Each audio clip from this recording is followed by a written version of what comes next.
श्री गुरुचरण कमलेभ्यो नमः। सुखदेव गोस्वामी जी कहते हैं कि जब विदुर महाराज ने मैत्रेय मुनि से सुना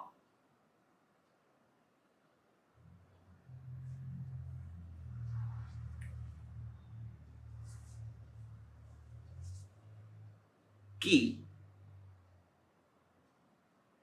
मनु शतरूपा ने जब पूछा कि पृथ्वी तो नीचे है, भगवान निकाल कर ले आए और हिरण्याक्ष को मार दिया, ये सब सुना तो विदुर महाराज ने मैत्रेय मुनि से पूछा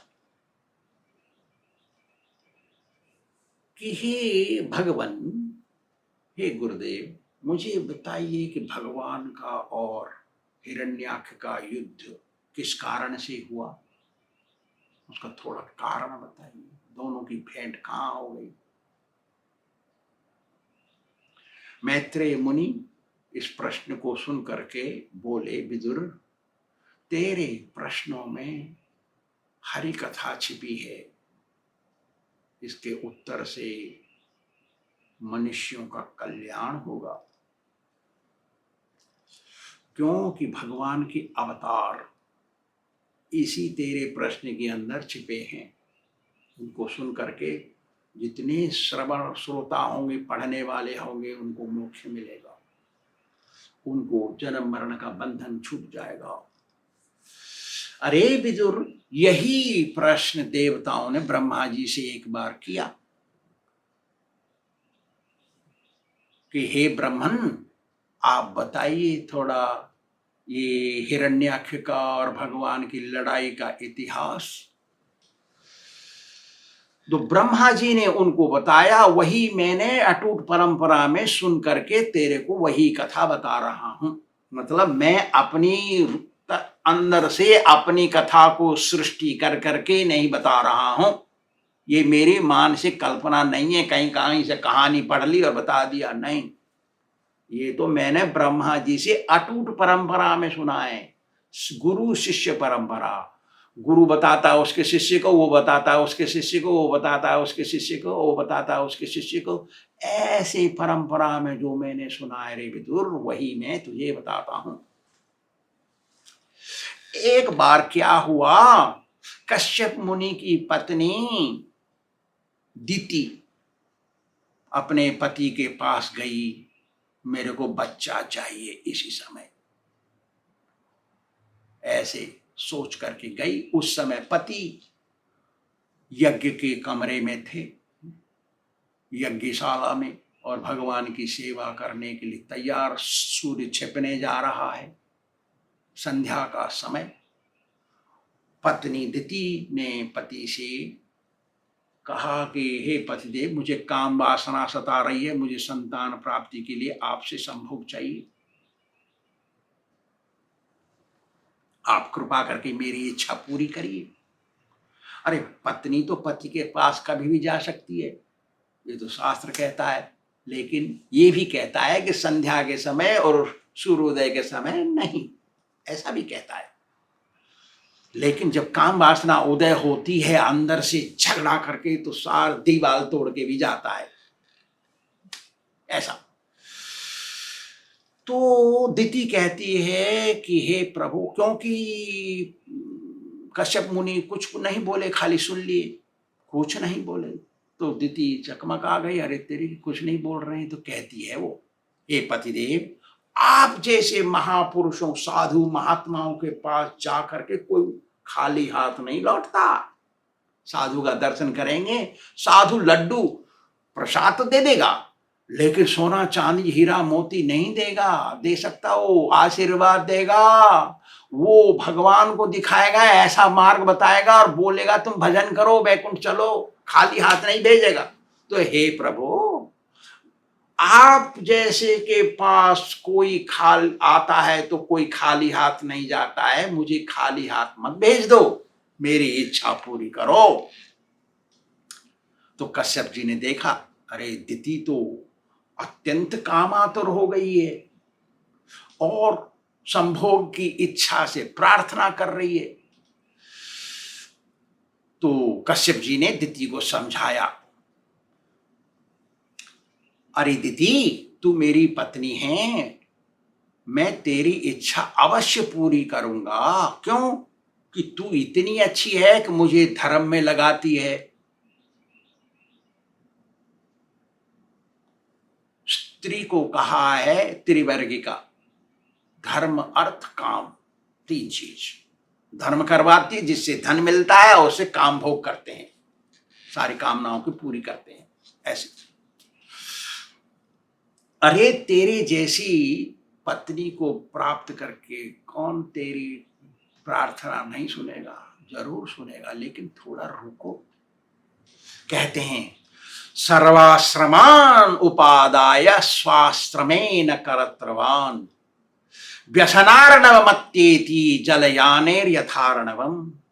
जैसे कोई आदमी नाव में बैठ करके और समुद्र पार कर जाता है, ऐसे ही कोई गृहस्थ अपनी पत्नी रूपी किले के अंदर रह करके इस जन्म मृत्यु के भवबंधन से भवसागर को पार कर लेता है। क्यों? कि वो दूसरे आश्रम वासियों को, ब्रह्मचारी को, सन्यासी को, साधु को, महात्मा को, मंदिर को दान देता है। सर्वाश्रमान उपादा, सभी आश्रमों, ब्रह्मचारियों को एक आश्रम है। आश्रम माने बिल्डिंग नहीं, बिल्डिंग की बात नहीं कर रहे हम। ब्रह्मचारी आश्रम और सन्यास आश्रम, इस आश्रम, इसको दान देता है, वो सहायता करता है। क्यों? कि इनके पास पत्नी नहीं है, तो इनकी इंद्रियों को बहुत तपस्या करनी पड़ती है बस में रखने के लिए।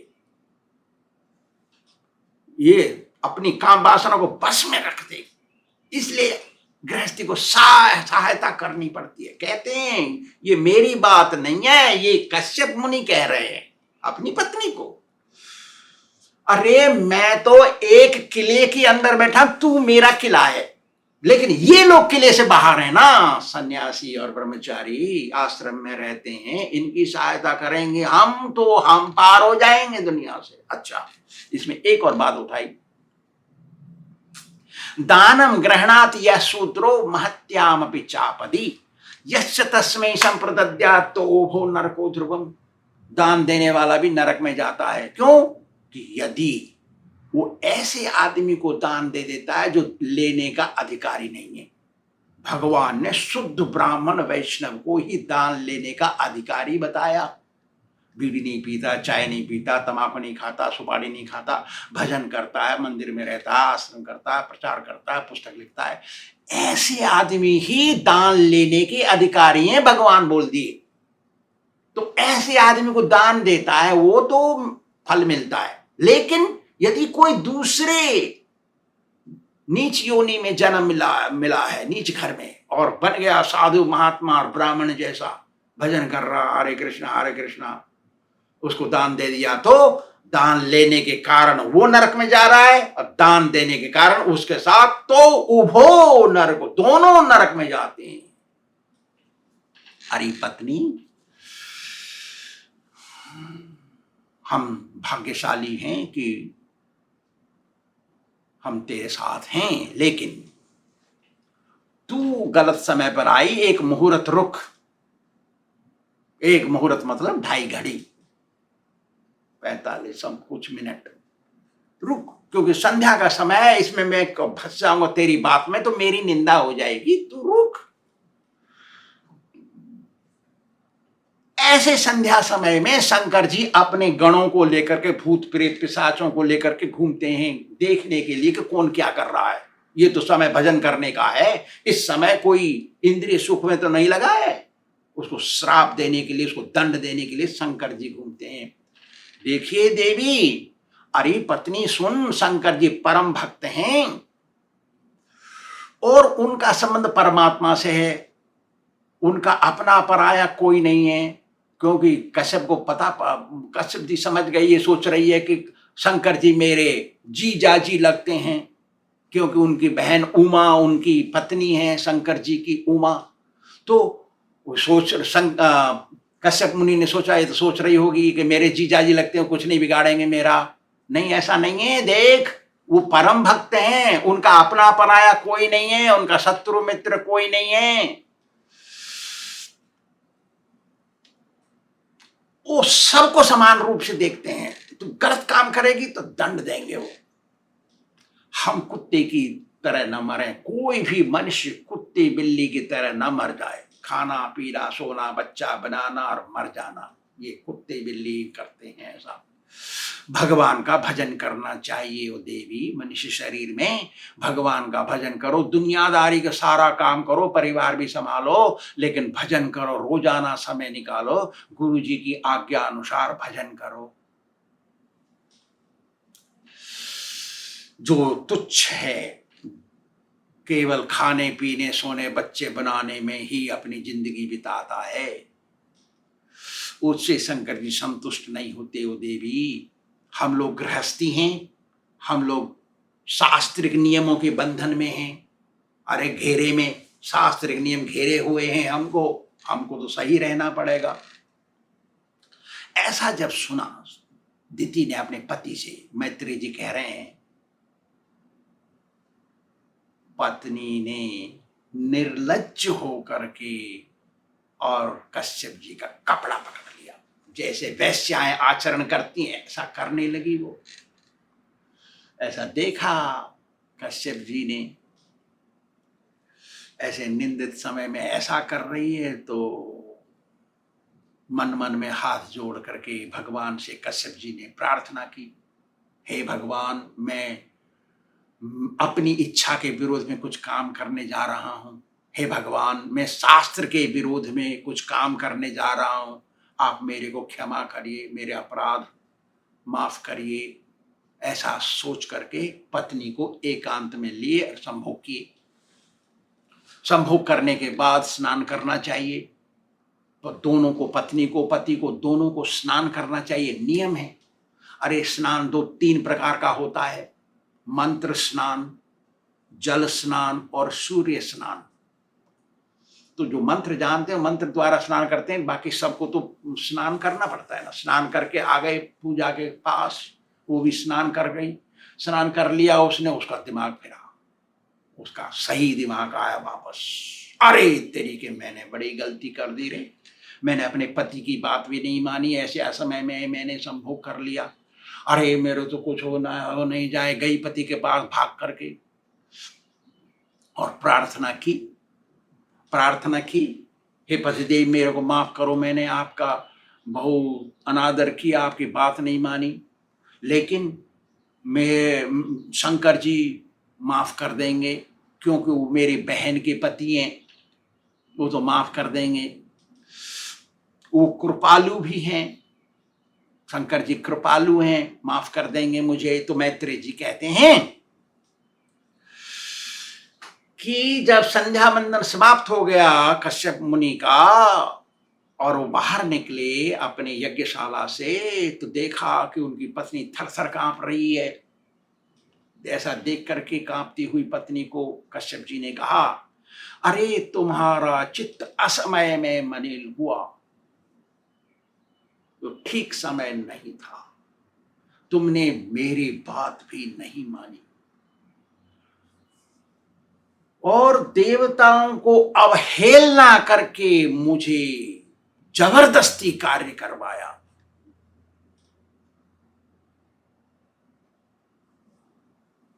इसलिए तुम्हारे कोख से अमंगलदायक पुत्र होंगे, जो सारी दुनिया को कष्ट पहुंचाएंगे, भक्तों को दंड देंगे, स्त्रियों को दंड देंगे और दीनों को मार देंगे, सारी दुनिया कष्ट भोगेगी। लेकिन मैं तेरे को आशीर्वाद देता हूं, क्योंकि तू मेरी भगत भी है, कि भगवान अवतार लेंगे उनको मारने के लिए। ऐसे सुन करके दिति बोली, बधम भगवता साक्षात सुनाभोदार बाहुना आशासे पुत्रयोर मह्यम मां क्रुद्धात ब्राह्मणों विदु। कितनी अच्छी बात बोलती है वो। ना ब्रह्मदंडम दग्ध, क्यों ना ब्रह्मदंडम दग्धस्य याम याम योनि मसोगता न भूत भवादस्य च।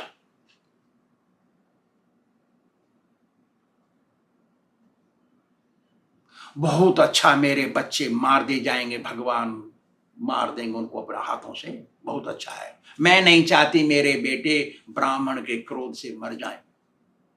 यदि कोई ब्राह्मण के क्रोध से मर गया तो किसी भी योनि में जाए, कहीं भी जन्म ले ले, दोबारा तिबारा हर बार, वहां पर उसको कोई सुख नहीं मिलेगा, उनको कष्ट ही कष्ट भोगेगा वो। इसलिए हे पतिदेव, मुझे आशीर्वाद दे दीजिए कि मेरे बच्चे ब्राह्मण के क्रोध से न मारे जाएं, भगवान के हाथों से मारे जाएं।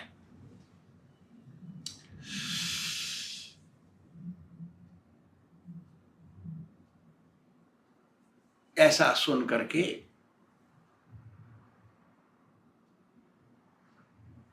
कश्यप मुनि अपनी पत्नी को कहते हैं कि देखो, तेरी भक्ति मेरे प्रति और भगवान के प्रति बहुत ज्यादा है, इसलिए मैं तेरे को आशीर्वाद देता हूं कि तेरे बेटे का बेटा इस दुनिया में बहुत प्रसिद्ध होगा, बड़ा भगत बनेगा। सारे साधु महात्मा भक्त लोग उसका गुणगान भी करेंगे और उसके आचरणों के अनुसार आचरण करेंगे।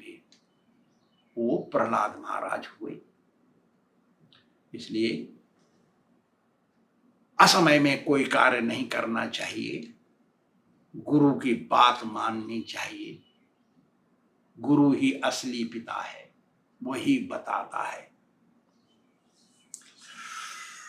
मैत्रेय मुनि कहते हैं कि ऐसी बात सुन करके कि मेरे नाती, मेरे बेटे का बेटा इतना अच्छा भगत बनेगा, ऐसा सुन करके बहुत खुश हुई दीदी। धन्यवाद।